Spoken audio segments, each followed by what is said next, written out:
Good evening, everybody, and welcome to another edition of the Sports Exchange. My name is Scott Morganroth, the Motor City Mad Mouth. I have a dream team, and you better get used to this team because they are a regulars group here on Wednesday nights following Pundits Pundit. What a great show we had, Jacob Christner. Why don't you let everybody know briefly what we talked about Pundits Pundit, and then we're going to talk about this evening's show. On Pundits Pundit, we usually talk about things that a lot of the other we go deeper into subjects that a lot of the ESPN's Bleacher Reports they say they're trying to go deeper, but we talk about it and we try to look at every side and we go honest. Like tonight, for instance, we talk about Lyle Alzado and the steroids in the '80s. We talked about Deion Sanders and his calling out of HBCUs and calling out the NFL for not going to HBCUs for the tryouts. Calling them out. We talked about that. We talked about all those types. We could talk about LIV golf as we were talking about that. We can talk about tennis, talk about anything. Women's tennis, Serena. We talk about all those type of deals. That's what Pundit does. That's why I'm over on this show so we can keep on going. Take it on over to the next show. Right, and I know we talked about some NFL coaches with the bromance and all that. Why don't you give everybody a brief, quick description of where we went on that one? Well, basically, it's the Jerry Jones story from a Lifetime network movie, but one of the biggest things is these owners prefer their type of coaches, especially the type of coaches that want job security. They're not going to get in the way if the owners get in the way. So they love this. Say Jerry Jones. That's why you have a Mike McCarthy. That's why you have a Jason Garrett. That's why you had Dave Campo in the past. That's why you have all these terrible coaches. It's because the owners do have an ego and they want to interfere when they want to. Then there are coaches that are not afraid to, and they're not going to hire them. Well, I got to tell you, on tonight's show, and then we're going to get to ours in a moment, because these are really basically a carryover from one to the other. I decided I may have thrown my crew off a little bit, but you know what? Guys like JB and Rick will understand it. Jacob, you're going to understand as we continue to work together, as I threw a curveball like no other tonight. And, it definitely got a pretty good reaction from Jacob Christner, Denzel Snipes, and Jennifer Lewis, for sure, when I thought that Deion Sanders could be the next head coach of the Nebraska Cornhuskers down the line. Oh, boy, his personality fits Nebraska. I'll tell you that much. I know. But you know what, though? Again, Jacob, you're going to find out that Rick and JB know that I'm not afraid to go out on a limb and follow a hunch, right, JB? Oh, of course, you got to. Well, you got to realize something, though, about Deion. I mean, you got to realize about this whole situation. They have a black interim coach right now. That's the first ever in any sport in Nebraska, black coach of any sport in Nebraska ever. Right. And that's an interim coach. So it's going to be a little hard to get that over there. We'll see. It just is. The only reason I mentioned is just more so because of the pundits, how you, Denzel, and Jen handled it. That we didn't see this one coming, but at least you accept the reality that I've been in the game a long time, and I'm not afraid to be a gunslinger on some topics. Whether you like them or you don't, I guarantee you react to them, the good, the bad, and the ugly. And you know what? You guys handled it like the pros that I know you're all about, and that's why I enjoy being on that show. Well, and that's awesome. That's awesome. But that take right there was the Brett Favre sidearm in the against New Orleans to get intercepted in the NFC title game. That's what that take was. And you know what? I have no problem with it. I don't care. Remember, Jacob, I'm a gunslinger, okay? But why I said that? Why I compared you to Brett Favre? Like that, exactly. And he's one of my all-time favorite quarterbacks because he was a gunslinger. So love it. Okay, well, with that said, Jacob, now that we got that out of the way, great show with Pundits Pundit. I know next week we're going to have a dynamite episode as we're going to do every week. Yeah. And obviously the whole idea is Pundits Pundit before the Sports Exchange, and I have great crews on both ends. So let me give everybody well, first of all, Rick, why don't you let everybody give everybody an introduction for yourself really quickly. My name is Rick Curdy, founder and CEO of the Charlotte Bats. I started a grassroots organization to bring Major League Baseball to Charlotte. We have a petition on our website at www.charlottebats.com. You go in there and sign it. All right, JB Ellis, go ahead. Give everybody an idea of the many, many hats you wear and why Sideline Sports is unquestionably one of the best organizations out there. And I know I'm living proof because I've had an opportunity to work with you. You and I play chess with this whole mess anyways. And I love the working relationship that we're developing. That's why I have guys like Jacob Christner on, Jennifer, and the rest of the group that will be incorporated into the South Florida Tribune organization on the broadcast side. So go ahead, JB, put it out there. So, Sideline Sports every Tuesday, 8:30 p.m. Eastern. Facebook, YouTube, under JB_the program. Confidential, 11 o'clock Tuesday nights. J&J Sports Express, Wednesdays at 7 for your NFL needs. And we got a special Confidential Saturday, 7:15 p.m. Eastern at the Iowa Cubs against the Memphis Redbirds. Should be a fun night. Got a lot of free giveaways to give away. Make sure you're following at Confidential and at Sideline Sports 1. So this way you can be eligible to get some of those free giveaways. There you go. All right, let me give everybody an overview of what we're going to be talking about tonight. We're going to talk about LIV Golf a little bit, Arizona style. We're going to talk about Suns owner Robert Sarver. I know that'll be a carryover topic on next week's edition of Pundit. And we're going to talk about some college football upsets. Everybody talks about what can happen on every given Sunday, but what about every given Saturday? So we have a few of them that stand out. So with that said, okay, we are going to lead off with golf. I normally don't listen to a real outrageous story, and this one is definitely it, okay? Arizona State's David Puig will make his first pro start at LIV Golf. He'll start cashing checks at the LIV Golf in Chicago. The 20-year-old Spaniard will continue to complete his degree and continue living in Tempe, Arizona. Well, you guys have done a lot of stuff on LIV Golf. So, you know what, Jacob, what are your thoughts about David Puig taking the LIV plunge? You're going to see us normal. It's going to be a normal thing. It's because what if you're a golfer and you don't have to go to the Q school? You don't have to go to the Q school anymore to go try to make some money. And hope that you don't, and like so many golfers before that, missed the cut by one to get the card. Just to do that and everything, and you spent all your money. You're not rich to begin with, and you had to do that. What if you had a chance at 20 years old to do something like that? Guess what? This is becoming normal. It's like everybody talks about the idea in sports of you got to earn it, and I get that point. Trust me, we had one of our subjects the other night about do you want like on Basket Bros about do you want the dog in somebody or you want them, or do you like the now? Right. You want the dog in people, but that dog is the personality. It's the personality of the athlete. They're going to have it anyway, or they're not. But it's going to get itself to a point where it's going to get less and less and less. These athletes are getting better and better and better. What if someone can say, I've got a guaranteed contract? They now have a guaranteed contract. No one's going to turn it down. The biggest thing about it is you're now getting a Rory McIlroy that won't shut his mouth about LIV Golf. The thing about LIV Golf, simple. You don't have to join it if you don't want to, but he's obviously getting paid extra by PGA Tour to keep bad-mouthing him. Because they would have to deal to do something like that, because otherwise he would exactly take it by himself. I think anybody would take it eventually once it proves itself. Everybody's saying no right now. They don't know if it's going to prove itself. The minute it's proved itself and it gets itself some kind of gets fans, it gets all that stuff, the minute it has that, then you're going to start seeing even bigger names. You're starting to see big names now.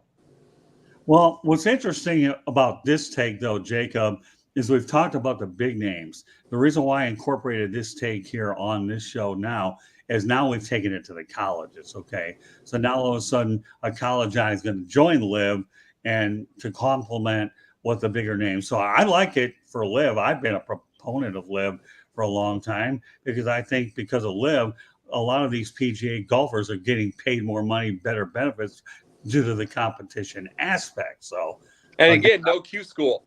Right, and that too. So, but that's why I brought up Puig, because now you got a college guy, okay, joining to complement with the professionals. With that said, Mr. Opinion, give us your take on this. Well, like Jacob said, you're going to see more names. I mean, who in the world is going to turn down like double, triple the money? You don't have to worry about getting cut. It's 3 rounds. You can wear shorts now if you feel like it now. Yep. So, I mean, it's just like you're going to see more and more names come. And yeah, Rory needs to shut up. I'm getting tired of him and Tiger Woods being the moral police. Give me a break. I mean, Tiger's you know, really not saying a whole lot. Rory's doing all the mouth. yeah, but Tiger said some stuff too, like this is where he's gonna be at, and it's just like shut up. He's lying. Yeah, He's he wants lying. to join badly too, but they don't want to ruin their reputation and their moral grounding, which is it's like, oh, be quiet. No, if they could, they would join too, and they'll stop. They'll stop the minute that Saudi Arabia becomes silent again, as far as from the media. They'll join. I mean, it's all political, and if you want to join, join. If you don't. Nobody's putting a gun to your head. But yeah, if I was 20 years old, yeah, I'd join Live too. I mean, why? I mean, it's good for them. So I don't have a problem with it. And the PGA is just terrified because they finally have competition, which they never had before. So they're very, very, very concerned about Live because they know more and more bigger names are going to join. Real quick before JB, here's the thing: 54 holes for the golfers. It's not because they've been used to 72 all their lives. 54 is amazing for television. For getting television, because 72 is, it's like you finally got to get to the final round. I mean, people watch the final round of Masters. They do not watch 11 o'clock in the morning on a Thursday at the Masters. They just don't. It's better for television. 54 is.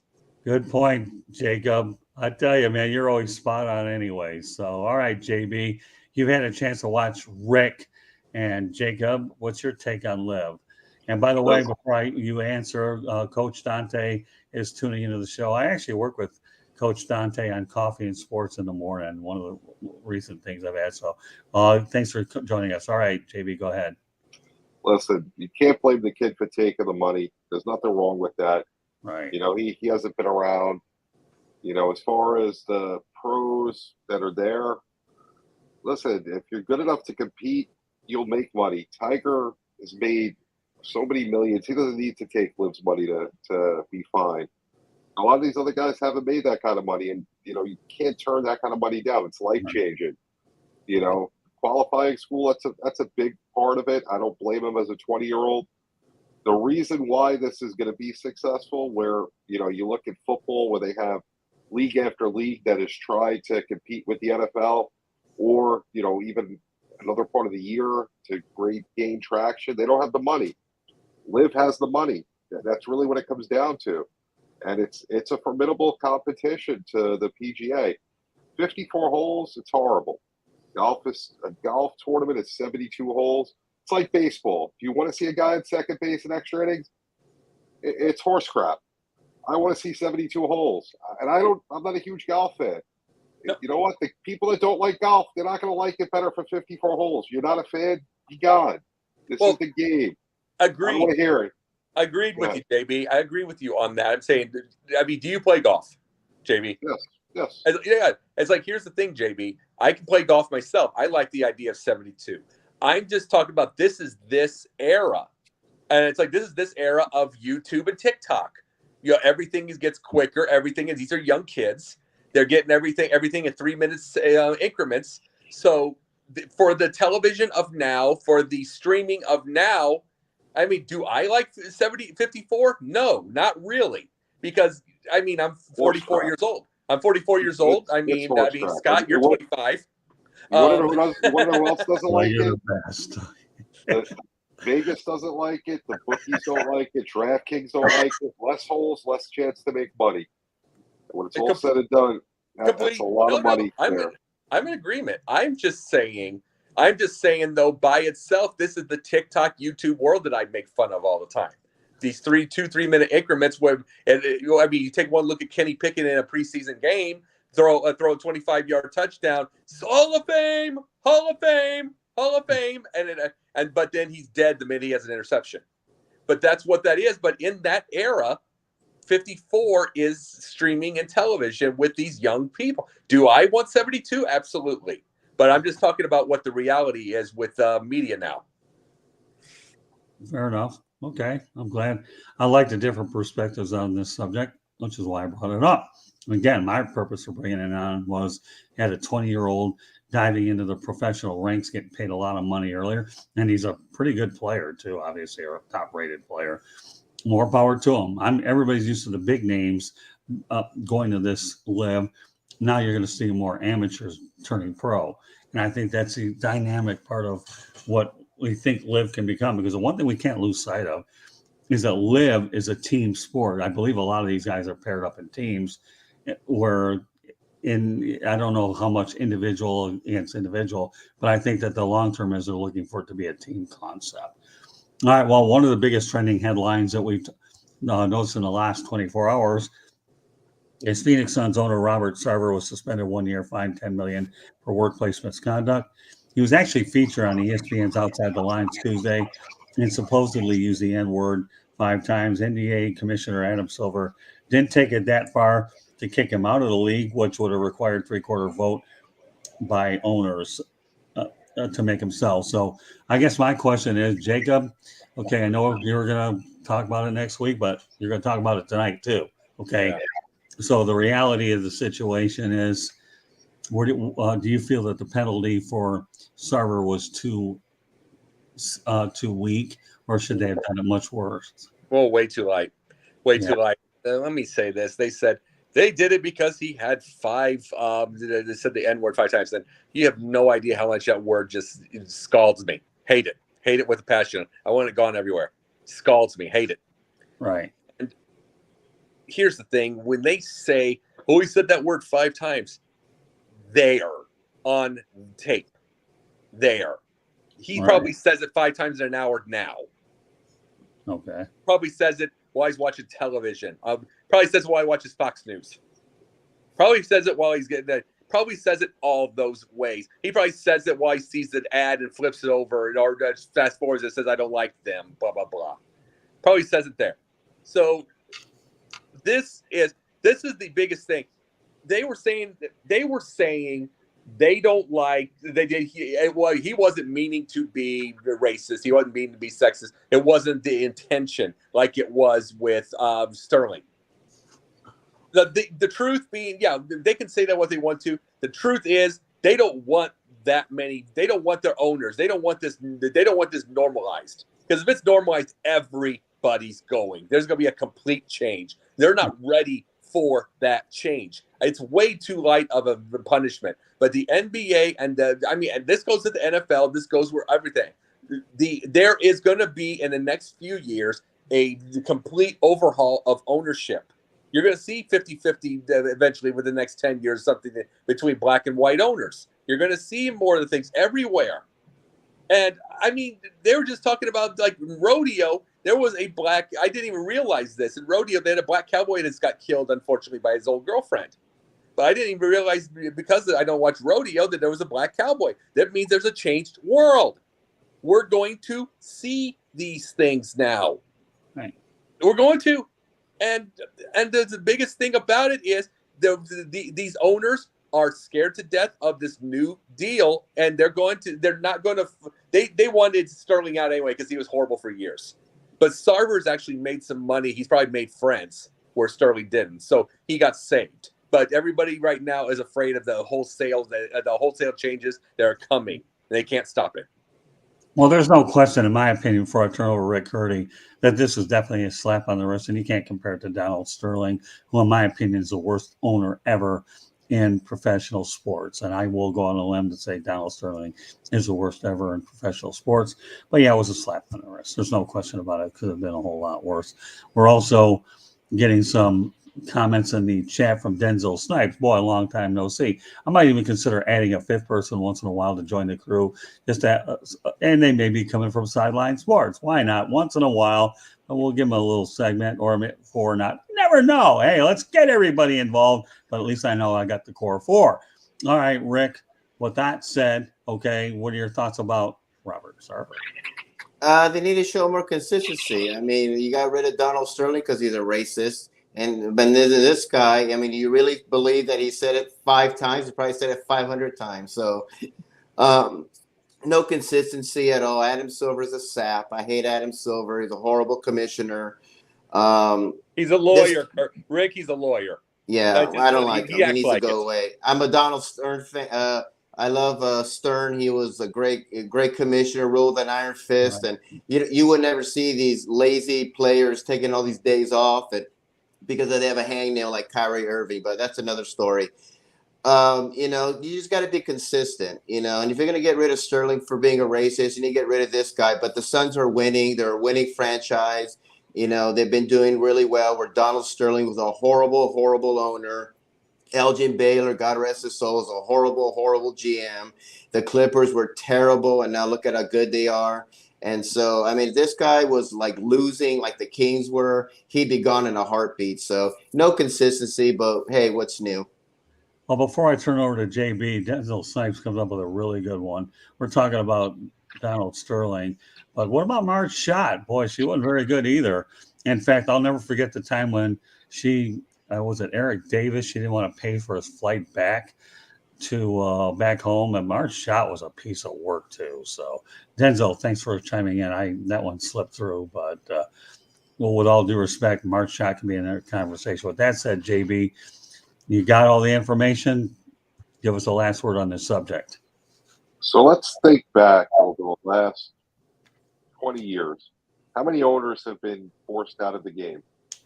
How many scandals have we seen by owners? Right.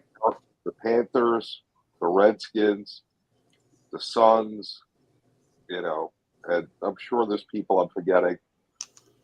Besides Sterling, who was, ridiculous. These other people aren't much better, and the stories behind it aren't much better. But you know what? It costs a lot of money to buy a team. And if you start throwing everybody out, you start to devalue the franchise because you got to find people to come buy them. And it's a money thing, really, when it comes down to. It's disgusting that he got a year and $10 million. $10 million to him is probably like $1.50 for us. So it's an absolute joke. Yeah. But you start forcing owners out, and it devalues franchises. It puts the league in a bad light, as does this. Jacob, I think you're a little ambitious seeing 50-50 ownership. I'm saying 10, 12 years. I'm just saying, I understand what you're saying, though. Yeah, I'd like to see it, but right now the cost of a franchise is absolutely ridiculous in any league, even in the NHL, which is by far fourth in this country. The cost of NHL franchises is insane, so I don't know. Keeps us from buying it. Exactly. You never know. I mean, Sideline Sports and the South Florida Tribune, we're on the way up, so we may be able to get one eventually. Yeah. No, and you're right, JB, and that's understood. Maybe it's ambitious, but I like to be ambitious with it. It's just all I was just trying to say with something like that is that these owners, there is something coming. I mean, you got to remember, we're already talking about LeBron owning Las Vegas, and this is before he's retired. So we're talking about this. It's like the first multiple black owners are going to be in the NBA. You know what I'm saying? We're getting to that part, and it's like that ball is rolling, and the owners are they're afraid of this. Is what I was trying to bring. They're afraid of these changes with the ownership now, and so of course, if you'd be afraid if I was coming to take your money too. I get that part of it, yeah. But when it comes down to it, the league has got to do a better job. I think it's disgusting. You wouldn't let your players do this. You wouldn't let your front office executives do this. So you can't let your owners do it. It's just the way it is. It's uncalled for and disgusting. Sarver's biggest issue is how he treated women. By itself, by the whole things that he did with them and stuff like that, he was still expecting it to be Mad Men 1964. And the way that they yelled and screamed and hollered at him, they expected him to come back to work the next day like they were smiling and look pretty. Hey, look pretty, girls. That was a way horrible issue. He is way out of his element in this era. Well, bottom line is I think he should have gotten a whole lot more, and he should have been forced to sell the team. But unfortunately, Adam Silver was going to allow him to continue. And yes, I'll double back on what Rick Curdy said. David Stern was the best commissioner that league's ever had. He took that league from tape delay into a profit builder when you have Larry Bird, Magic Johnson, Michael Jordan, Charles Barkley, and the rest carrying it to another level. This is where the league is, and I just hope Adam Silver doesn't run it to the ground at all. He already has. Look at all these but I don't superstars taking days off and like Kyrie Irving. I mean, David Stern would put up with that garbage. He'd be out of the league in a heartbeat. All right, so I want to add, subscribe to the South Florida Tribune on our YouTube channel or visit www.southfloridatribune.com and follow us on Twitter at Tribune South to advertise. Call 954-304-4941. The audio portion of the show can be heard on Spreaker, iHeartRadio, Apple, Google, Spotify, wherever you get your podcast. Just want to make sure that everybody has that information. We'll probably read it one more time as well. So if you're watching us and you have an opportunity to go ahead and see us live and you're not a subscriber, just go ahead and hit the subscribe button and there you go. Then you'll have all the necessary notifications we have. All right. So yeah, I agree that the NBA is certainly the type of thing that, there could be multiple minority ownerships. And even Denzel Snipes said, you're right, it'll happen in the NBA. They are miles ahead of the NFL when it comes to things like this. And once again, Denzel, thanks for your input. All right, so let's go on to the NFL. Only one topic on this one tonight, but a very interesting one since there are some Charlotte people around. If not here, they're around the area. I got a nice North Carolina, Atlanta triangle here.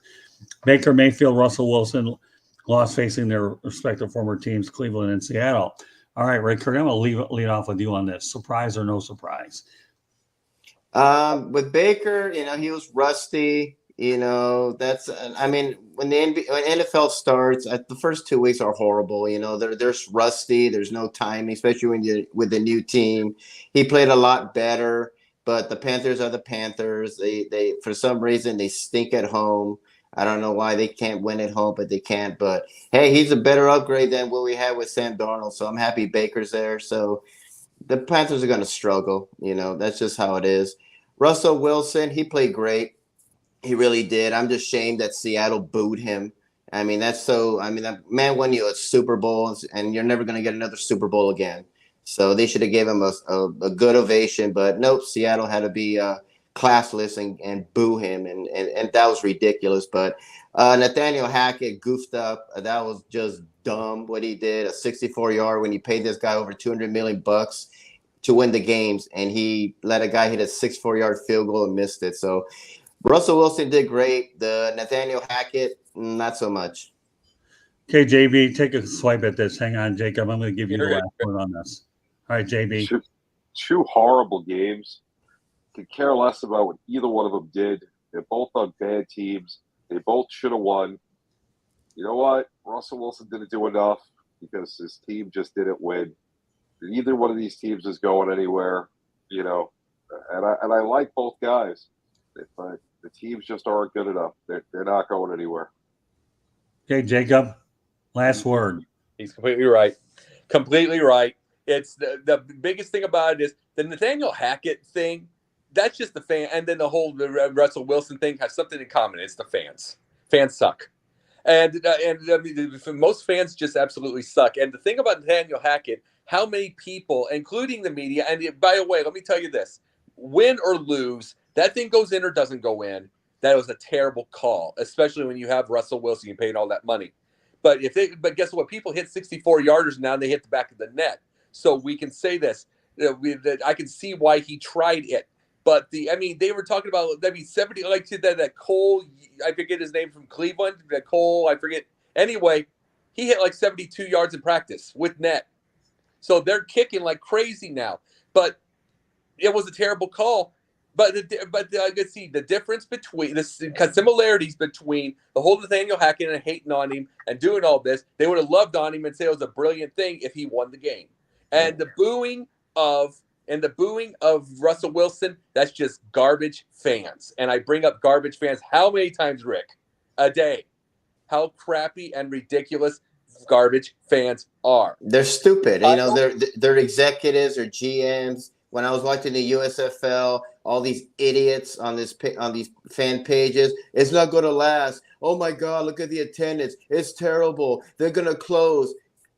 They did great. The ratings were good. So, and it's like, shut up. Just enjoy the games. Now you have people arguing about what's better, USFL, XFL. Just shut up and watch both. You like football, just watch it. You like NFL, watch it. You like CFL, watch it. Just watch football. Just enjoy the game and shut up. But what's even worse? Well, what's even worse with that is the fact that you can say, "I wish you could try for 5 minutes to be like in the war room or be a coach or whatever." But the Bears, but in 2018, they tried to do it with putting a 43-yard field goal out in the cold weather for these kids, for these people that are all mocking Parkey. Not one of them came close. It doesn't matter because they keep mouthing off anyway. Even though they're shown on video, they can't do it themselves, but they can't stop mouthing. Yep. Yeah, but there's a difference. You, as a fan, you have the right to boo. You're allowed to boo. It's part of being a fan. I mean, yes, booing is okay. Job. You can't take it over that line. Job. But you're allowed to do that as a fan. You're allowed to have an opinion. I will sit here and tell you how bad Garrett Cole is, and he's a great pitcher. But I will tell you how he's not worth $40 million every day of the week because he gives up one hit in the postseason. To me, he's not worth the money. There's not a thing you can tell me until he goes out in October and throws no-hitter after no-hitter after perfect game in the postseason to have him cash those $40 million checks. Yeah. And he is one of the best pitchers in the game. But so, there's as a fan, you have a right to go out there and boo. But there's opinion. And okay, boo. But there's I can't throw a fastball 80 miles an hour. He's throwing 90-something. Yeah, I'm allowed but guess to what? But there's opinion. But then you now, because of Twitter, which I go after there's ones that literally talk like they could, and they're mean and they're nasty and they're ugly to human beings. So those aren't fans; those are trolls, and those you just gotta ignore them. See, the problem with trolls are you give them any attention, they keep coming. Yep. Let them talk. Let them talk. Ignore them, and have educated conversations like we have. Right. All right. Well, you know what? Before we do that, Denzel Snipes is on a roll, so I'm going to say he likes my What did great he say? beard. I didn't see his, but what did he say? Oh, yeah, come on. This guy, I almost feel like we have a fifth person on this one, but we'll go ahead and have a little bit of fun here with it. He likes my gray beard, number one. Of course, I don't think the missus does, but we'll have it for the time being. And then he says they need to build a team around Baker. Also, Rick, Hawks fans have become top 5 worst fan base the last 10 years. Fans can be the best and literally the worst thing in sports. So, of course, I work in the press box. I wouldn't know any better, and I kind of like it that way anyways. Fans, like I said, can be the best and literally the worst in sports. And then Denzel goes on. Fans are fickle and hypocritical. I rank them between cockroaches and ketchup street. That's pretty good. There you go. Yeah, it's pretty good. Let me keep going. This guy's on a roll. He's definitely coming on. If I decide to go to a 5-some, he's definitely getting on here for sure. Put him in the middle. He can be from like the Brady Bunch. Okay. I got a lot of ambitious ideas with this show. You'll be Alice. Pundit Yep. in Sports Exchange, and Denzel just getting my wheels turning. It costs me a little sleep to keep up. I don't care, Denzel. Sleep to me is like a Cadillac. It's a luxury. So Bears fans obliterated Cody Parkey after that double doink. And none of them made a 43-yarder either. Right, and then they ran him out of Chicago, and then we got it right a lot of things, so that don't make it right or just. None of them cast a check for the Bears either, though. So yeah, I hated what happened. I hated the thing. I did not get mad because I actually called it. I didn't call double doink. I called he was going to miss it just because of the opening, the original when they tried to freeze him on a timeout. That was an easy chip, and he barely went over the thing. I'm like, he's going to miss this sucker. I didn't see double doink come. So, no, I wasn't mad at that. I was mad that he wouldn't keep his mouth shut after the fact. I wanted him gone then. Because it's like, just work, just move on, just get better. I mean, he doinked 7 of them that year. Doinked, not missed, doinked. Okay. So that was going to be, I wasn't mad at him for it. Okay, get better, go in, and then you could do better the next year and go make the game winner and be the hero. But instead, he wouldn't keep his mouth shut. So that's why I wanted him gone. Besides, I wanted Robbie Gould still there anyway. All right, hey, listen, I love all the interaction we're getting from not only the 4 of us, but Denzel and anybody else that continues to go out there and contribute. This is what this show is really all about, not only the interaction amongst us, but the chat room being active as well. And he said, Parkey's a good kicker. I liked him at the University of Florida. So with that said, since Snipes got us on that kick here about University of Florida, and like he agrees with the goal should never have left Chi-Town, we're going to take Snipes' lead, okay, and talk about college football upsets is what we're going to do. And let me tell you, there were some pretty good ones as well. And I kind of had a little bit of fun with it. I'm spun it a little bit, dancing around Nebraska. I'll probably make that one last. But we're going to start with this one. Appalachian State 17-14 over Texas A&M, ranked 6th, 18.5-point underdogs for App State. They collected a $1.5 million. Previous week, they lost 63-61 to North Carolina. The attendance at Kyle Field for this one was 92,664. College Game Day is going there to Boone, North Carolina this week. So Appalachian State, folks, the theme of the rest of this show is going to be the Sun Belt Conference, because that's exactly what we have. So App State, and guess who gets to play them this weekend? The Miami Hurricanes. And I have a feeling that Texas A&M is going to be angry, and I hope the Hurricanes can bring their A game with Tyler Van Dyke, because now they're going to be dealing with a mad Texas A&M team that lost to App State. But with that said, let's just keep it focused on App State right now. Think about it. You go out there and win 17-14, okay, and then you're able to pocket $1.5 million. All I can tell you, all right, Jacob, not a bad weekend's work, is it, for the Mountaineers? Nope. People forget, they keep bringing back Michigan. They don't have to bring back Michigan anymore. They keep bringing that game. But they've given some, like they did, even though like the week earlier, 63-61 with the State. It's like they do this once or twice a year. Even if they didn't win, they give a hell of a fight to everybody. And by the way, then they go into their conference, they go into their where they're at, and then they win everything all the time. This is not just some little school. They absolutely kick the crap out of everybody else. It's like good. Hey, listen, you're right, Jacob. They are good. They're not a surprise anymore. And I'll tell you what, you brought up the Michigan game. So, Jacob, here's what I'm going to tell you. Back in 2007, when I was covering Florida Atlantic against Middle Tennessee, there was a local prognosticator asked me my opinion on the game. And I told him, because I do a lot of research, as JB and Rick know, and you're finding out pretty quickly, Jacob, that I told the guys that don't sleep on App State. The previous year they had won the FCS championship is what they had done, and they will give Michigan a game. The rest is history. They beat them. I'm not going into that, but it's just one of those things where you can find good talent on any level. And we alluded to this point on the Pundits Pundit tonight, and now obviously we're talking about upsets. And here we have with App State as well. So I truly believe the FCS championship is why they keep expanding teams for the NCAA champion, for the NCAA the national championship.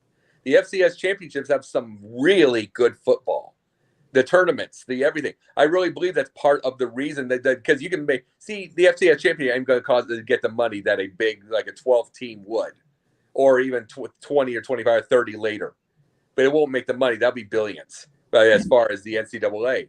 But I believe that is because you see some really good games in those FCS championships. Well, I'll tell you what, and I'll let Rick and JB comment on this. Watch out for James Madison University. They're the latest addition to the Sun Belt Conference. Okay, they're going to be really, really good. And another guy who actually went from Division III, Wisconsin Whitewater, a guy by the name of Lance Liebhold, will do some very good things at the University of Kansas.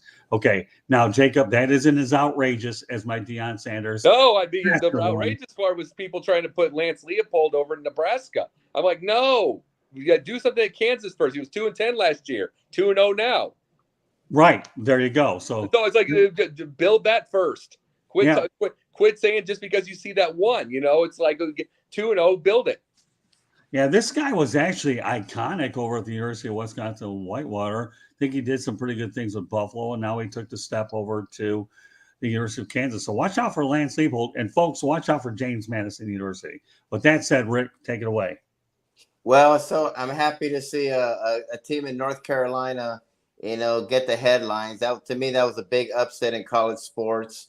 To go to hostile Texas where they love football. You play Texas A&M, Jimbo Fisher, and they just they played a great game, and they pocket over $1 million because Texas A&M wanted to play them so much, to make their record look good. And App State went there and they beat them, and they played great, and we're all happy. We're all excited. I have friends that went to Appalachian State, not Appalachian State. Beautiful campus, gorgeous baseball field. Great team. They've been on the rise for the last 3 or 4 years. Nobody, I didn't see this coming at all. So I'm really happy that they won. Exciting and good for Appalachian State. And it's awesome when you pocket $1 million and you beat the team that pays you. That's even sweeter.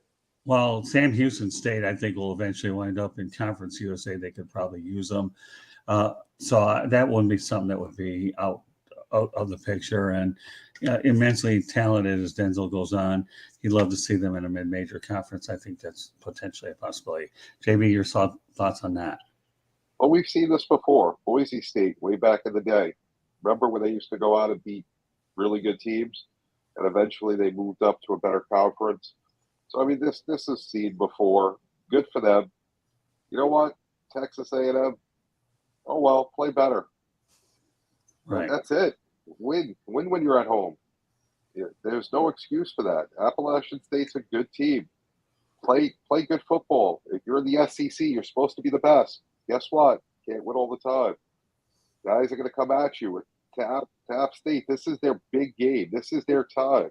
This is where they get to show everyone in the world that they are football players. And guess what? They do it time and again. So good for them. Congratulations. Jimbo Fisher, whatever. Shows All what you can do there. Welcome back to the big show. Battery was dying. Had to do what I had to do due diligence.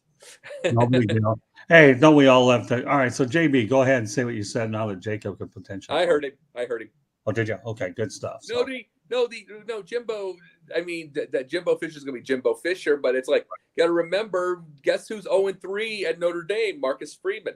That's not easy to coach.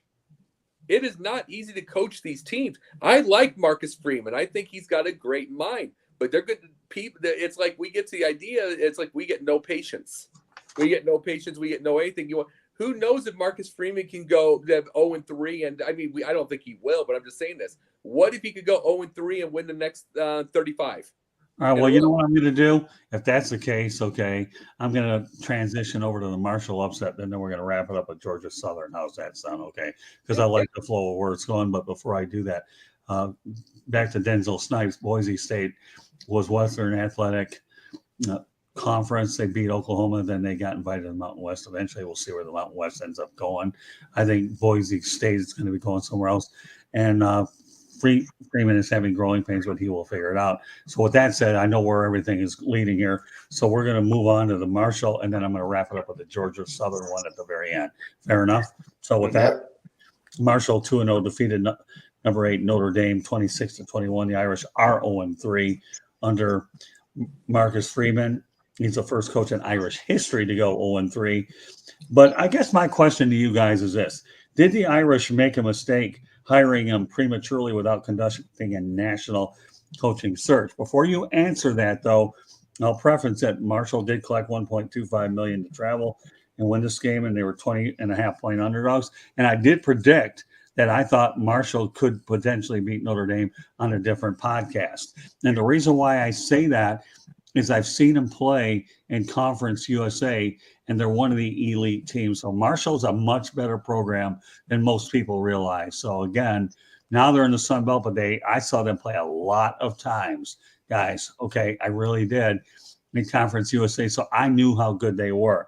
So again, I'm going to ask Rick Curdy this one first. Okay, did the Irish make a mistake hiring him prematurely without conducting a national coaching search? No, I don't think so. I mean, they wanted him. If you have your guy, you get your guy. And the players, I mean, when he was announced, they loved the hire. They were enthusiastic about the hire. You know, they wanted him there. The organization wanted him there. He wanted to be there. If that's your guy, you get your guy. There's no need for a search. If you really fully believe that Marcus Freeman should be the next head coach and lead your team, you know, the next 10, 20 years, 30 years, who knows? And you have a shot at winning a championship. If he's your guy, you get your guy. So, okay, Rick, I don't think they need to do that. Give me your comments about Marshall and Notre Dame. Were you surprised at that upset? Not really. You know, Notre Dame, you know, you can say what you want about Brian Kelly, you know, and of course, Notre Dame's saying all these horrible things about him. He's a great coach. He's a fantastic coach. Notre Dame was going nowhere. He went there and he made him a good team. and now he left, and they're struggling right now. So was I surprised? Not really, because Notre Dame, just their offense is bad. They just can't score. They can't tackle. And poor Marcus Freeman, I saw his press conference, and he looked absolutely befuddled and confused, like, I don't know what else to do. So I think it is some growing pains. I really, really, really hope he does well, because I like Marcus Freeman a lot, and I want Notre Dame to succeed. So, but was I surprised? Not really. Yeah, Denzel Snipes would go along with you there, because he says next year there'll be a one-loss team and in the running. All right, with that said, I like leaving Jacob last because, I want to give him more time on it. JB, one thing I've noticed about you and Jacob here on for the first time is Jacob really gets you going, JB, and I love the way he brings JB Ellis out of you. So JB and I get along. I wish I could have meet him this weekend. Long story on that. Yeah, JB's a great guy. I love him to death, and he knows that. Yeah, of course. That's why. Listen, I got you paired on the same show. I can't make the face-to-face deal, but all right, JB, give me your thoughts on the two-headed monster question. Bear with me, Jacob, for a moment, okay? So I mean, premature, and then the game. The hiring was fine. That's who they wanted. It's within the organization. Brian Kelly, listen, he may be a good coach, but he's a piece of garbage. Mm-hmm. I wouldn't want him within 100 miles of my team, because he's not a leader. A leader doesn't send a text that, hey, I quit. A leader makes a phone call, tells his guys, listen, I got an opportunity. You be upfront. You have a little loyalty. I'm not saying don't take the money, because believe me, I would never tell someone don't take advantage of getting money. Money's a piece of garbage. So I hope LSU wins no games the rest of his life. Now, as far as Marcus Freeman, it was within the organization. It's a good hire. I think they'll be fine. Couple of things. First Notre Dame game I ever got to go to last year against Toledo. First home game. They almost lost that game. They came back and scored a touchdown last drive of the game. This year they opened up against Ohio State, got wrecked. They're not as good as Ohio State. Now they're coming home after that. They're down, a little beaten up. You feel bad. You pretty much a national championship shots is done at this point, even with the expanded playoffs. Being an independent, it's not as easy as it sounds, and their schedule's pretty weak. They go up against Marshall, and the same thing that happened against Toledo. They just get beat.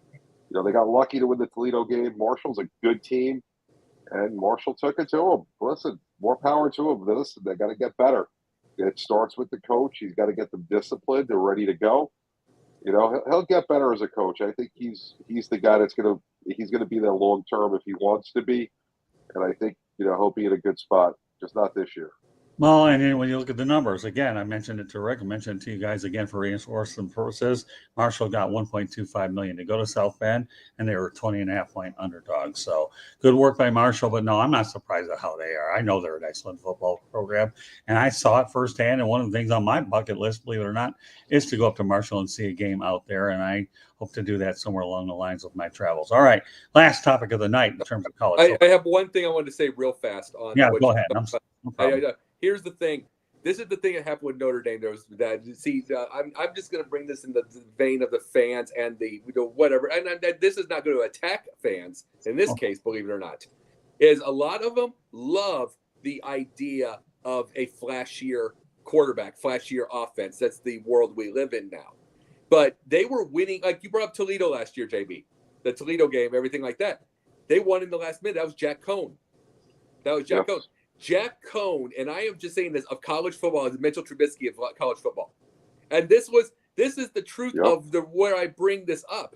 This doesn't mean bad, like some people want to make this. It is someone that manages a ball game, makes a few plays, doesn't make a whole lot of mistakes, and goes along with a good defense, which Notre Dame's had for years. Goes along with a good defense. It doesn't. Like I said, Mitchell Trubisky, he's got 38 interceptions in 51 career games. I mean, I'm saying he's not making huge plays or going down the field and doing that kind of stuff, but he's not making the mistakes to hurt the team. That was Jack Cohn. And now there's no Jack 100% Cohn. Right. Huh? 100% right. Yeah, and it's like, that was Jack Cohn. Now there's fans that was like, well, we're going to get a flashier thing now. Now we're 0-2. Guess what? There's a place for the Jack Cohns, the Trubiskys, all that when you're trying to win. if you don't have the type of offense to be Loyola Marymount of 1990 of football, then you need those kind of quarterbacks that can keep a game going, that can keep them on the field, get the defenses rested and everything, and then to go from the 15-yard line to the 50 before you punt so the defense can rest. Not exciting to the fans, not exciting to the ones that won 43 points a game, but it's exciting to Mike Tomlin, who's won every single season. And those are the things with that. And I've been saying, and guess what? He had Ben Roethlisberger. That's fine. But Ben was pretty bad in the last 3 years. But that's what that thing is. Notre Dame, they can go get that big flashy quarterback and then get their 40 points a game. Right now, they don't have that, and they're now seeing what happens when there's no Jack Cohn. Okay, so Jake, I'm going to ask you a couple questions, and then I want to go over attendance figures again, each of these games, all right? Sure. And that's this. Number one, Rick and JB asked it, do you feel that Notre Dame should have had an all-out coaching search, or do you think they did fine with Freeman? Oh, fine. Yeah. Absolutely. They probably had this in their head from the get-go after Brian Kelly's gone. As far as Brian Kelly goes, he's going to be a terrible SEC coach. Terrible. He's going to be hope he wins 0 games. He is a piece of garbage. He beat Southern, big deal. I'm just saying, Southern got their 300. That doesn't count. Listen, he's not a leader. He's not a leader. He's not a leader, and he's gonna get boat raced, and he's gonna be out of the SEC probably 2 years. So, Jacob, give me your thoughts quickly on the game between Notre Dame and Marshall. That was where I was bringing up with that. It's like what's going on with Notre Dame right now is you have a fan base that they wanted Cohn out because they wanted the flashier guy, and whatever they wanted that. This is what happens when you don't have the offense set up for that, and then you don't have offense, and then you put the guy in. You need to have. It's not just the quarterback. You need the structure. Right. They had the structure for Jack Cohn. Now, when it's not there, the smart, manageable quarterback is not there. You lose games. You got to get a structure to do this right. And it takes a couple of years. So I think Notre Dame's going to be fine, but he's got to build a structure, and especially in a world now where it's going to be harder and harder to go get these top quality athletes, not just because of academics, but just because you got to remember this is an era of the Miamis, the Floridas, the Cals, the everything. It's like even Chicago Bears are going to a dome. Everybody's going to want warmer. They're going to want cooler. They're going to cooler the aura. They're going to want a warmer state. Everything. It's going to be harder to tell them to go to Indiana in the middle of November. Okay, fair enough. All right, last game I want to get to. Then I want to talk about the attendance figures on each of these games. All right, we've already talked about the payouts and the score. One more, I think this one shocked me a little bit more than I thought it would. But Georgia Southern 45-42 over Nebraska at Memorial Stadium. Now, actually, former coach Scott Frost was out-coached by Clay Helton, formerly of USC. Georgia Southern. Oh, that's not a shock. Yeah, can you believe that? They're actually located. That's not a shock. Yeah, you're not. Georgia Southern's been doing well over the last few years. Georgia Southern built the organization, and then I got Clay Helton. Clay Helton, guess we have USC. USC is a tough thing in the first place. Clay Helton's a good coach. That's not a shock at all. I mean, in truth, Scott Frost, he got what he asked for when he left in the first place. UCF in the first place. No question about it. Yeah, you know what? I'm glad, Jacob, you brought that up. A couple of little things for folks that don't know where Georgia Southern is at, Statesboro, Georgia. And they ended up, but here's the thing. They got a $1.423 million payout from Nebraska, 22.5-point underdogs, and they were 3-9 last year. Again, we can get to a lot of different things on this, but I want to go back to Denzel again, okay? If fans want a 63-59 final score, they should watch arena football. Yeah, no questioning. I've seen that before. Or Big 12 football, or, hey, listen, Georgia Southern are better than what people think. That's true. That's what we're talking about now. And they should be called up, honestly. So let me go back to a couple things. When you have coaches that leave big universities and they go to small universities, and one of these days I'm going to devote an entire show to this, okay? But right now we have to say with the trending stuff while we're going through what we have now, but there will be one down the line. So here you have another example in the case of Helton, leaves USC, no more pressure, and this guy could get a statue for all I know in Statesboro, Georgia, if he can have this kind of success against some of the bigger schools. So with that said, okay, Jacob, I can tell you what I've already thought about Nebraska. That's a head coaching job where a lot of guys, it'll be a coveted job. It's a Power 5. I think Sanders could be considered, but they'll cast a wide net of candidates. I don't want to dwell the entire night of Dion going to Nebraska without any real search going on. So, but with that said, Jacob, you start this one off here. Okay. Give me your thoughts about Georgia Southern beating Nebraska. It's not a shock. Being very honest, they've been doing well. Nebraska, the biggest issue with Nebraska is the fact that every single year they have themselves a chance. They get knee jerk. They're trying to bring back the Tom Osborne years. The whole idea was Scott Frost is our boy. It's like, you don't do it like that just because you don't know what he is. It's a different league, different everything over at UCF. It's like, you don't know what he's going to do. Like I was saying with Brian Kelly, he's not an SEC coach. He's going to get murdered. He's going to get murdered. He's a Massachusetts coach that went to the Midwest. He's good for that Midwest running football. Man, we brought up Jack Cohn, that guy. He's good for that. You go face Alabama and get absolutely mauled. That's what it is. It is what it is on that, because it has to do with athletes. It has to do with recruiting. It's going to be hard to recruit someone to want to go to Indiana when Miami's calling. It's going to. I'm just sorry. It is Notre Dame, Indiana. It just is, and it's like. But you do the best that you can, and if you run into some luck and get hot and become Nick Foles, like in Philadelphia, sometimes it happens. Just stay around and see. You're just not going to do it every year, but there are coaches for specific things.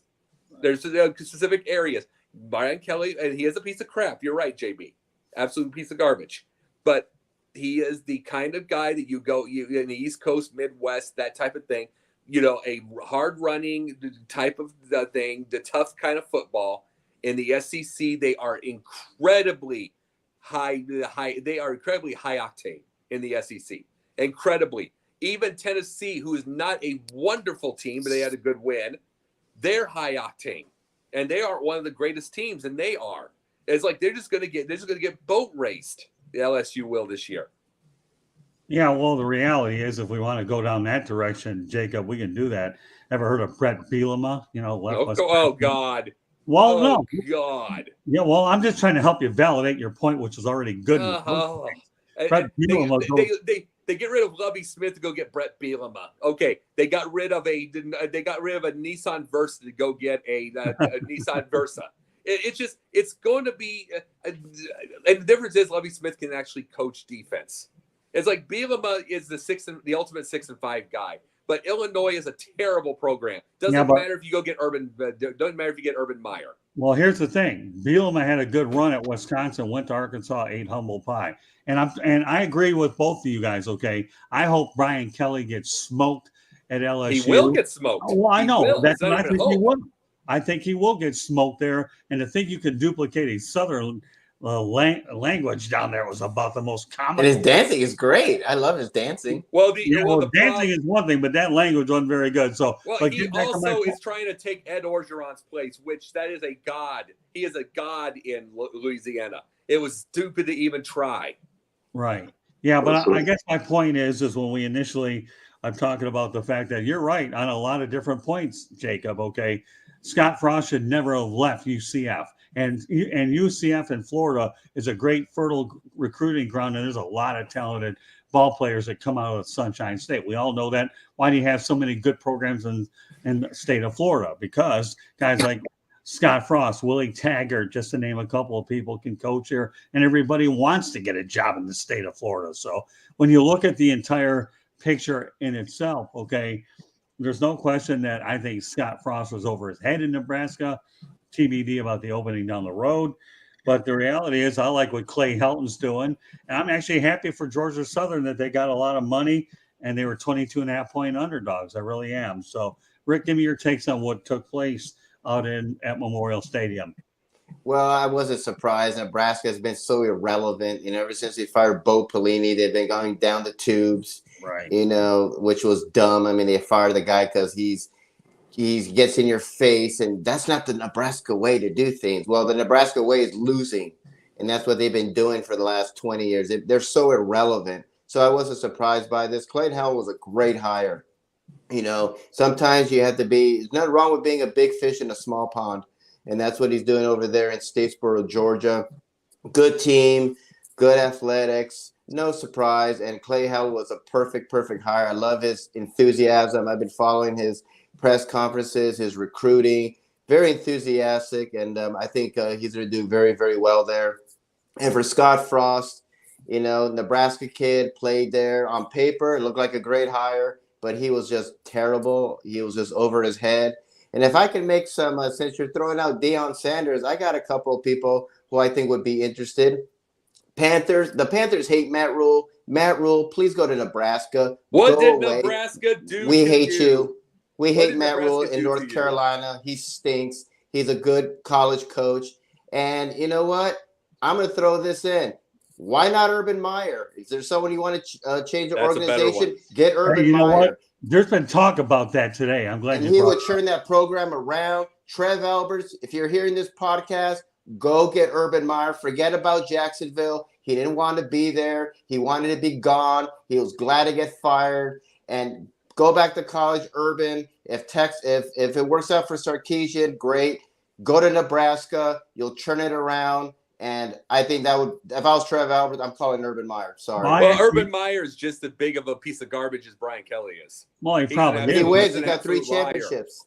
I know, Yeah, you're well, right. But it's all about he's winning. an absolute liar, though. He's an absolute liar himself. Talked about all his bad health problems. Goes to the NFL, gets his butt kicked. He looks healthy. And then, then he's going to go back to the day. All he wants is a break, and he doesn't want to admit it. Well, all We'll right. see. But, If you want to win, get him. I even threw Bill O'Brien's name into the mix. The only reason why is because he had to take over that mess out with Joe Paterno. Did all right till he landed with the pros. But you know what, though? I did hear talk about Urban Meyer's name being brought up. So, again, this is so wide open. You never know what's going to happen. But Nebraska has to be relevant. You guys even realize that they're playing Oklahoma this week and they're going to get probably killed? Yep. I mean, Big 12 matchup. All right, JB, you've been patiently waiting here. But before you say anything, Frank Solich is a pretty good coach, and he showed it when he was with the Ohio Bobcats as well. So I want to make sure we got a Frank Solich. JB, you've been patient as could be, my friend. Let it loose, Mr. Ellis. So Miami, Florida, Florida State, UCF, irrelevant. Who's been winning? Michigan, Ohio State, Alabama, Notre Dame, all these teams. Look at the Big Ten. There's 4 teams better than Nebraska. You got to start small. You got to have a winning year. You got to go to bowl games. That's how you get recruits. You build. You go from a 3-win program to a 5-win program to bowl eligible. Your team starts to travel. You go to whatever the Carjack Bowl, whatever bowl you want to go to. Where's the Carjack Bowl, Miami? How about the Viagra Bowl? I want to see the Viagra Bowl. And you go there and you represent your school, you get noticed, and then you start getting a little bit better recruits. Then you come out the next year, you get a little bit better of a schedule. You win a couple of more games, then all of a sudden you're ranked, and then you get more recruits. You have to build it. You have to actually win. And it comes down to coaching, fundamentals. It's like anything. Why the Giants in the NFL have sucked. Coaching has been bad. Talent has been bad. You got to build. It all comes together. Yep. And those are, and like I said, JB, structure. If you want the big flashy offensive program, everything like that, it's like you don't put. Guess what? If you want the flashy one, you don't put Jack Cohn. But if you don't have it, you get him. And this is what people don't understand in the middle of all this. It takes a while to build that flashy offense, and it takes the right kind of people.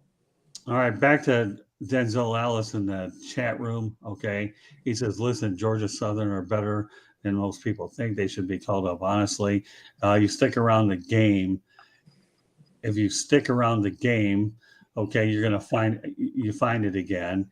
And then Denzel continues on that. Hold up, Jacob said it. So with that said, Illinois is a terrible program, and they should have been. So does Lovie Smith get a pass? I don't know. I'm not going to go there. I won't hold the Jags against Meyer. They been trashed since David Garrard's quarterback days. And, of course, Denzel continues on by saying the Carjack Bowl winner gets a ski mask trophy. That's a lot said up. But I love to get his comments. And when you get some dynamite comments, you have to get every last one on here. Thanks, Denzel. But you will be on here verbalizing this soon enough before you think.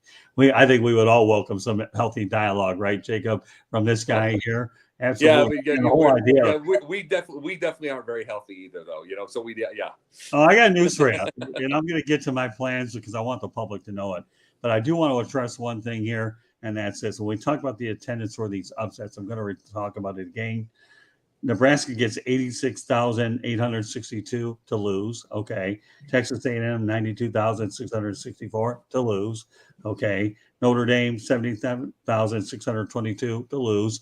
And when I attended the Miami Hurricanes game last week against Southern Mississippi, I love the way the media availability was going toward Mario Cristobal, where everybody was anointing Texas A&M to be a national championship contender. And mind you, they went into that game. It looks like they went in there ranked 6th, and the Miami Hurricanes thought they were in for a big matchup. And now they're going to be dealing with an angry Texas A&M team. So you got a lot of wide levels here with college football. And I had other NFL topics I wanted to talk about, but I felt that we needed to get these things in there as well. So, and I believe we covered it well. So with that said, Jacob, why don't you give us your final thoughts and in fact, what we do is give us your parting shots about anything we haven't talked about that you want, and then you can provide how to get a hold of anybody yourself. Well, I said, but my parting shots that I have, this is a good thing. This is for the good deal. I had 2 really good games to watch over the weekend. The NFL games. My Bears, I'd say a little bit of an upset against the 49ers. And then Pittsburgh and Cincinnati was an absolute edge-of-your-seat barn burner. I was at a bar. Those guys, they finished the Bears game. Every single one of them were turned to that one. They were turned to that one. It was like it was ugly, but it was fun. And it's like all the bad kicking, but it was like it was hard-hitting. It felt like old-school ball for a minute. Just the old school 1980s, 1991, whatever football. It was fun to watch for that moment. Are either going to win this? I don't see either win the Super Bowl, obviously, but it's kind of fun to watch the old school every once in a while. Just wanted to say it was a blast to watch. It was fun to see the Bears win. Don't know how far they'll go, but that's a nice thing. And it was fun to watch the Steelers and the Bengals last weekend. And as far as where I'm at, Monday nights during the season, the NBA carousel, Megan Price. Tuesday nights, figuring it out. Confidential's almost out for the year, but it's confidential usually. Wednesday nights, Pundit, and then the Pundits Pundit, and then the Sports Exchange here with everybody else. Thursday nights, got my show with TJ Sanson called Yin and Yang. Films, politics, everything in between. Get a little off sports. Sunday nights, Basket Bros. Plus helping with a movie and there was other things. Long story short, not going to be in Iowa. I wish I was going to be, but I look forward to seeing you on Saturday, JB. I will still be on the show. All right, and also just I work with Jacob on Basket Bros. I was added to that one, and now Pundits. So I'm really glad to be teammates with JB on Jacob on those, and I'm always proud to be teammates with JB. So what can I say? But that said, I'll segue over to JB. Go ahead. JB_ the program on Twitter, Tuesday night Sideline Sports at 8:30 Eastern. You can watch it on JB_ the program or follow at Sideline Sports 1, confidential 11 o'clock on Tuesdays. Wednesdays, J&J Sports Express, 7 p.m. Here, 9 o'clock, both sides of the coin every other Wednesday at 11:05. And a bunch of other stuff. But most importantly, Saturday, 7:15, Iowa Cubs. Make sure you follow it. A lot of free giveaways. Make sure you're paying attention. Follow at Sideline Sports 1 or at Confidential. Yeah, and JB, first of all, I forgot to ask you for your parting shots before I do that, though. Obviously, we appreciate your help on social media, spreading the content out, and we love having you on Wednesday nights on the Sports Exchange. You've been on here a long time, and I'm glad you found a home with us on the Sports Exchange. And again, constant thanks for helping us social media. Why don't you give your parting shot as well, JB? I'm just happy to see the Giants actually have a competent coach. They actually outcoached the other team. That's all I got to say. It's good enough for me. They had a good draft and a great first game. Okay, Rick Curdy, parting shots, information. Okay, well, my parting shots with Nebraska. You know, I got so spoiled during the Tom Osborne days and Lawrence Phillips and Tommy Frazier. I mean, they were a great team, and they have been so irrelevant for the last 20, 25 years. You know, you get rid of a coach, 9, 10 wins a season because he curses too much and he gets into the players' faces like Bo Pelini. And what have you done since then? Mike Riley, Scott Frost, who won a championship there, Nebraska born. And I'm kind of surprised it didn't work out, but it didn't work out. You want to make a big splash, go after Urban Meyer. I know people hate him. They want to trash him. He's got 3 championship rings. That's all I got to say. And if you don't want to get Urban Meyer, please, I will help you move. Get Matt Rule. We hate him in Charlotte. We do not want him in Charlotte. He's hated here. He's a terrible NFL coach. He's a great college coach. So Urban Meyer, Matt Rule, make a big splash and stop being so irrelevant. Okay, before I give you your thing, subscribe to the South Florida Tribune on our YouTube channel or visit www.southfloridatribune.com and follow us on Twitter at Tribune South. To advertise, call 954-304-4941. The audio portion of the show can be heard on Spreaker, iHeartRadio, Apple, Google, or Spotify, or wherever you get your podcasts. So with that said, Rick, give everybody your contact information. You can find me on my website at www.charlottebats.com. You can sign our petition as we're trying to bring Major League Baseball to Charlotte, North Carolina. I'm also on Facebook again at Charlotte MLB, Charlotte Bats Baseball. I'm on Twitter, Charlotte Bats. I'm on Instagram. I'm on Twitter, Charlotte Bats Baseball. Instagram is Charlotte Bats. I'm also on LinkedIn under Rick Curdy. And if you have any comments or questions, you can email me at cltbatsbaseball@gmail.com. All right, and my parting shots can be relative to what this show is all about anyways. My parting shots are to all these big universities that aren't taking these smaller universities seriously. You know, this almost looks like March Madness when you see a lot of these so-called mismatches, double-digit point spreads. Take these teams seriously, because if you don't, your program is going to be body slammed is what you're going to do. Like I said, Appalachian State, Georgia Southern, and Marshall gained an enormous amount of respect.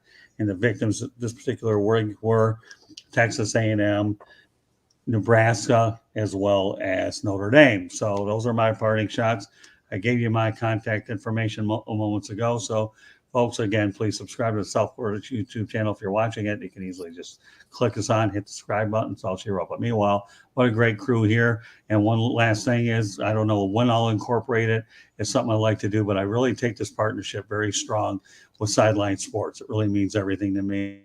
Jacob, Pundit, Jennifer, Denzel Snipes, and Dom, and the rest of these guys out there as well. So be more and more of them coming in. So you never know, maybe at one point or another, if I decide to add a 5th person occasionally, and I repeat occasionally, I'll just reduce the amount of topics, because I feel that the relationship that we're building with Sideline Sports and the South Florida Tribune is nothing short of phenomenal and outstanding. And there's so many intelligent voices that the more intelligent voices I get on here, the more fun it becomes, because everybody deserves an opportunity to say what's on their mind, especially with some of the best topics out there. So meanwhile, what a great show tonight. Lots of good stuff to talk about. So on behalf of Rick Curdy, Jacob Christner, and JB Ellis, my name is Scott Morgan, Rock the Motor City Madmouth. Thank you for joining us on this edition of the Sports Exchange. And we look forward to doing this doubleheader every single Wednesday. And we're glad that JB Ellis had a chance to go ahead and see it as well. So again, I hope I didn't miss anybody on the Sideline Sports thing that's involved. And we'll be adding more. And Jennifer, Lewis Matthews, and JB helped me get in contact with a lot of you guys. So, but I'm pretty eternally grateful for every person that I met, and some of the ones that I have calls coming up over the next couple of days to expand the talent level that we have on our platform to go along with arguably the best sports outfit out there in that Sideline Sports. So, and another shout out to Eric Wilson, John Shearer as well. Those guys are great people, and Jake Malik. You guys do a phenomenal job out there. So once again, everybody, thank you very much for joining us on this edition of the Sports Exchange. We will catch you next Wednesday night. Good night, everybody. Good night. All right. Later.